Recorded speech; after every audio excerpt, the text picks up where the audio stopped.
Salut à tous, c'est Christophe pour la chronique politique. Aujourd'hui, une fois n'est pas coutume, on va parler cinéma. Alors, est-ce que vous vous intéressez à l'Angleterre? Est-ce que vous vous intéressez à la politique anglaise? Est-ce que vous vous intéressez au Brexit? Si oui, eh bien j'ai le film parfait pour vous.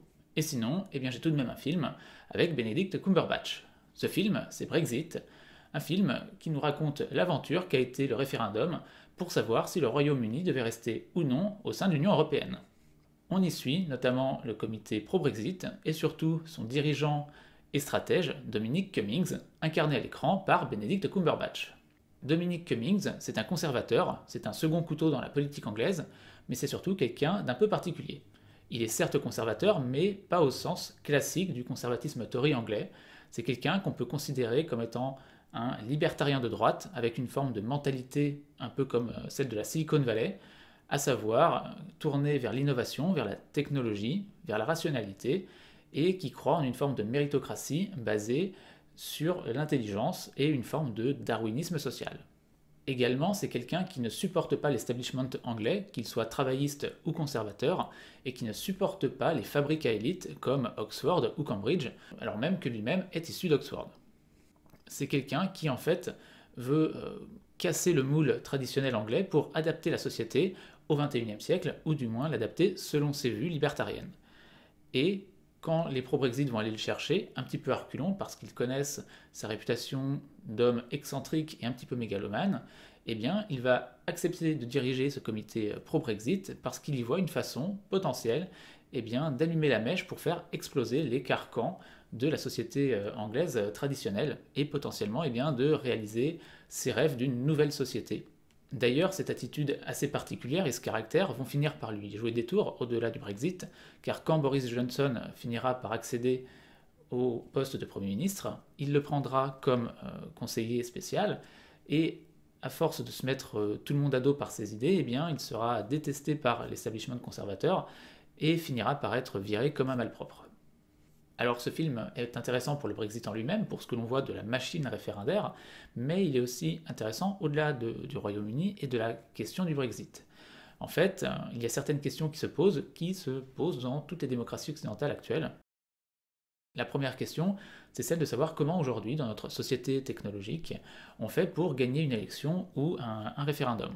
Cette question dans le film est introduite via la question des algorithmes et de la campagne numérique, puisque Cummings est donc très axé sur les questions technologiques. Il va faire appel à une start-up, Aggregate IQ, qui, avec une base de données notamment récupérée par Cambridge Analytica à Facebook de façon pas très claire, vont pouvoir eh bien, cibler certains électeurs qui passent habituellement totalement en dessous des radars traditionnels des partis politiques et qui ne sont quelque part pas dans les bases de données.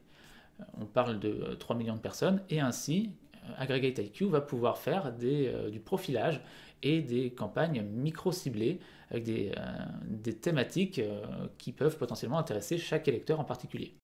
Alors, cette question, hein, de fait, pose la question de savoir si aujourd'hui, eh bien, dans une élection ou un référendum, on a encore besoin eh bien, des militants, c'est-à-dire des gens qui vont coller les affiches, qui vont aller distribuer les tracts, ou si on a plutôt besoin d'ingénieurs, de serveurs, de big data. Et quelque part, eh bien, le film répond à cette question, hein, faut-il des petits bras ou des grosses data, et nous montre clairement que les résultats du Brexit se sont joués à peu de choses près et qu'il est probable qu'Aggregate IQ et ses campagnes ciblées extrêmement spécifiques a probablement contribué largement à la victoire des pro-Brexit. Donc, ce que nous dit le film, quelque part, c'est que, eh bien, on peut faire des campagnes, quelque part, sans militants, sans partisans, ce qui est un petit peu particulier, puisque nos sociétés démocratiques reposent aussi sur l'engagement individuel et sur l'action que peut faire le partisan. Mais voilà, en tout cas, pour cette question. Il y a une deuxième question qui affleure, qui est celle de savoir qui est le plus légitime pour porter une question dans l'espace public. Est-ce que c'est quelqu'un qui est un peu un historique de cette question, ou est-ce que ça peut être un outsider un peu plus frais? Cette question, elle est abordée à travers le personnage de Nigel Farage, donc un pro-Brexit historique, qui veut rejoindre le comité officiel dirigé par Cummings, parce qu'il y avait un comité officiel pro et un autre anti-Brexit qui avait plus de moyens et d'accès à certains financements que les autres petits comités qui pouvaient se former. Et Cummings l'envoie bouler parce que, eh bien, il considère que Farage, qui est d'ailleurs l'élément un petit peu comique, hein, c'est un personnage un peu truculent dans le film, voilà, il estime que Farage, ça fait des années qu'il porte la question du Brexit, qu'il est caricatural, qu'il est bloqué sur cette question et que quelque part il nuit à sa propre cause. Et de fait, effectivement, c'est surtout le comité dirigé par Cummings, avec une vision novatrice qui ne s'axe pas uniquement par exemple sur la question de l'immigration, comme c'était un petit peu le cheval de bataille de Farage, mais plutôt sur les questions économiques qui va contribuer à la victoire du Brexit.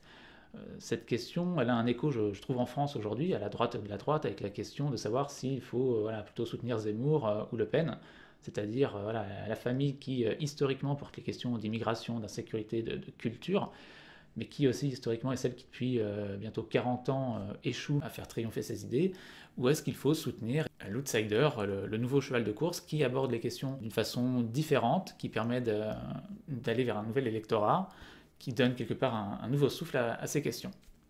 Et là aussi, le film, au moins pour l'Angleterre, nous dit clairement que oui, ce ne sont pas forcément les tenants historiques d'une thématique qui sont les mieux à même de la faire triompher. Également, avant de conclure, ce film, eh bien, c'est un film qui est extrêmement politique. C'est un film qui se base sur une histoire réelle, qui est quasiment un biopic. Il y a eu des entretiens avec les protagonistes historiques pour faire quelque chose de cohérent et qui soit le plus près possible de la réalité. Donc c'est pas un film très glamour à regarder avec des gens qui ne seraient pas intéressés par la politique, très clairement. C'est le genre de film qui peut être projeté en première partie de soirée sur Arte, suivi d'une deuxième partie avec un débat sur la question du Brexit. Par contre, c'est un film qu'on peut regarder même si on ne connaît pas grand-chose à la politique anglaise, puisque tous les protagonistes sont introduits. On a leur nom, leur fonction, leur parti politique, s'ils sont pro ou anti-Brexit. Donc là-dessus, on peut regarder ce film même sans rien connaître à l'Angleterre. Donc voilà, un film sympathique qui porte pas mal de questions politiques au-delà de l'Angleterre et qu'à mon avis il faut voir. Et qu'il faut voir chez nous avant la présidentielle de 2022 parce que, eh bien, il porte pas mal de thématiques qui peuvent être en lien avec chez nous cette élection qui commence à focaliser un petit peu tout le monde. Bref, cette vidéo est maintenant terminée. Si elle vous a intéressé, n'hésitez pas à la partager et à vous abonner à la chaîne. Et sur ce, je vous dis à la prochaine.